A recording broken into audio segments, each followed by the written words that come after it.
Jefferson Robbins here for NCW Life. The town of Leavenworth has just over about 2,000 permanent residents, but the population really zooms up during tourist season. It's a town with some unique challenges, and 3 people have set out to become mayor of Leavenworth. Joining me right now is one of them, somebody who's been in and out of city government for the past 25 years or so, Rich Brinkman. Can you give us a bit of background on yourself? Absolutely. So I was Director of Administrative Services here in Wenatchee, 2000 through 2005, and then was hired as Leavenworth City Administrator in 2005. At the end of 2008, the position at Wenatchee Valley College opened up, and I was fortunate enough to be hired there.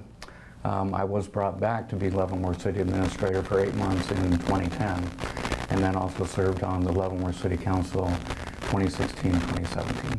You live in Leavenworth. You've been there for quite some time, since you were administrator. What's the state of the city, Rich, from your perspective right now? What's the status quo in that town? One of the main things that I'm concerned about, as one council member recently said, is we've lost our shine. You know, when I was administrator a while back, there was a lot of division when I was hired, residential community versus the business community, and I was fortunate enough to really bridge that gap between the two groups and form a real sense of unity, and I see that that is, again, very necessary right now. But we've got downtown business owners that are struggling. And you know, it's one thing to bring people to Leavenworth, it's quite another to bring people back. And that's my concern long term for the vitality of our city, because we rely on tourism to survive. Are you seeing, or are you aware of any dip or change in tourism levels? Is it at risk of, you know, going south? Well, I don't think it's going south at the moment, but I think if we don't start aggressively making improvements, people are going to stop coming back.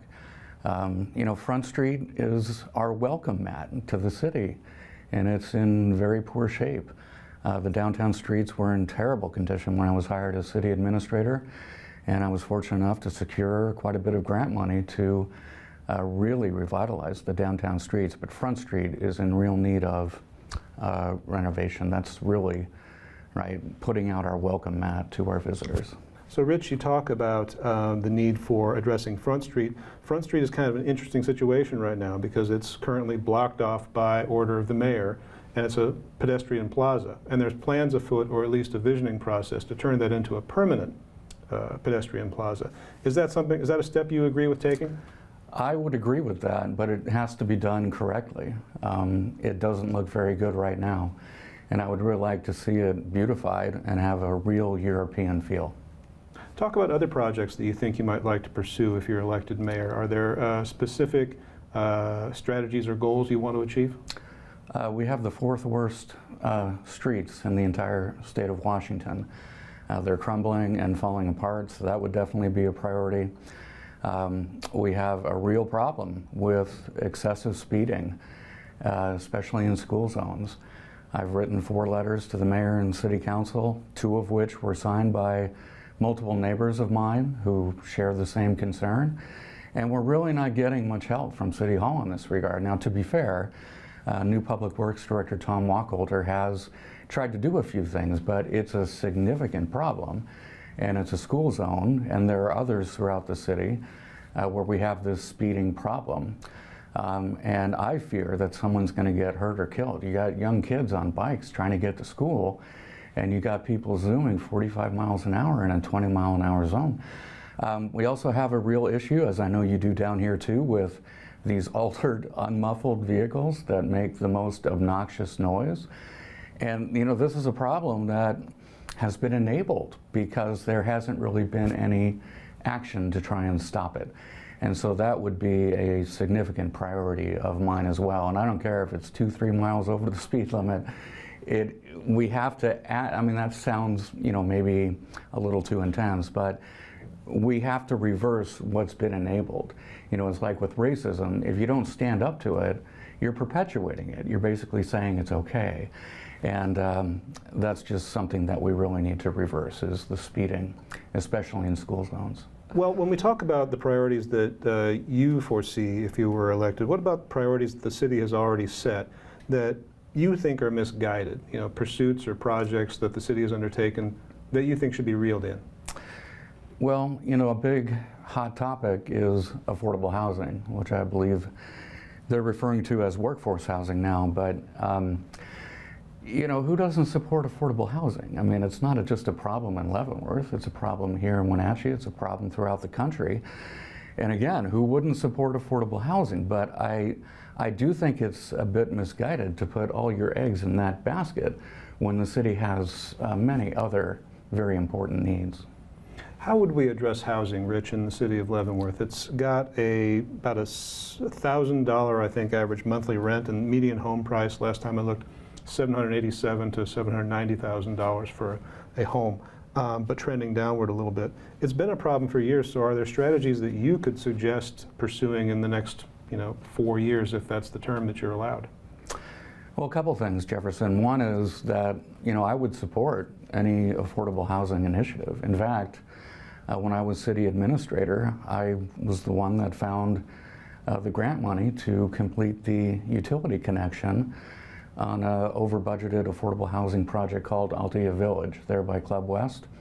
So I've got a track record of being supportive of affordable housing, but again, I think there are many other things that need to be addressed as well.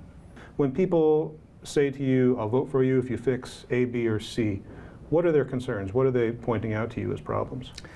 And they're not saying, I'll vote for you if you address this, right? But I do ask them, what do you think are the main issues facing Leavenworth? And parking always comes up, right? Parking always comes up.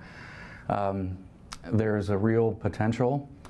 Well, there's been some talk about the DOT lot and converting that to some kind of parking structure, and also on the eastern side of town, there's that below level subgrade parking area, and maybe building a structure there.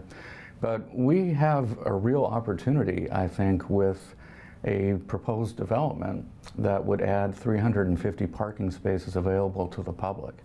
And I would like to strongly support that moving forward. It would also have an ice rink and a water park that would be open to Leavenworth residents as well. Would you see yourself as being a mayor/administrator, someone who can do the job of both positions? Well, I certainly could, right, but I'm not going to leave my day job.